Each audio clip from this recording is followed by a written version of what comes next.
Let's cook steak. Looking forward nga ako sa steak night namin lagi ng asawa ko. Actually, siya din naman, looking forward din siya lagi dito. At mag-start na nga tayo. Mag-prepare lang tayo ng madaming bawang. Kasama yan sa steak later. So, ito na nga yung steak natin. Nakabili lang kami ng Australian strip loin sa Carrefour. So, lagyan lang natin siya ng salt.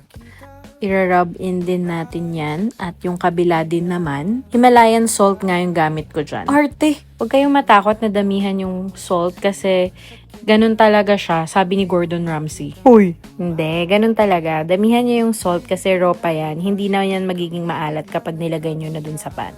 And ito na nga, lagyan din natin siya ng pepper. Madaming pepper kasi hindi naman yan din masyadong didikit. Actually, mas okay nga kung yung freshly ground pepper at hindi yung anong tawag dyan? Powdered. So, painitin yung mabuti yung pan. Yan, parang yung umuusok na siya talaga. Parang highest point. Point? Anong point? Reset?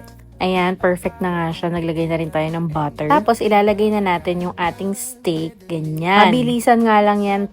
Para siya, medium rare. Yes. Kakapanood ko kay Gordon Ramsay. Alam mo yun. Kulang nga yan ng rosemary. Wala kaming rosemary. Pero, okay na din yun. Gusto ko yung ganyan, yung madaming garlic. Tapos, parang caramelize na siya. Yes, caramelized na naman. Pati garlic caramelized. Hindi, yung parang golden siya, ganun. Crispy. Yan, gusto mo nga ganyan yung color niya, parang grilled, ganyan. Tapos, iluto naman natin yung isa. Perfect. Naku, kung naaamoy nyo lang, ang bango-bango. Lapit na nga siya maluto at ayan na. Perfect. Sabi ko sa inyo medium rare. 3 minutes each side lang. I-plate na natin at ayan na, kainan na. Uy! Johan!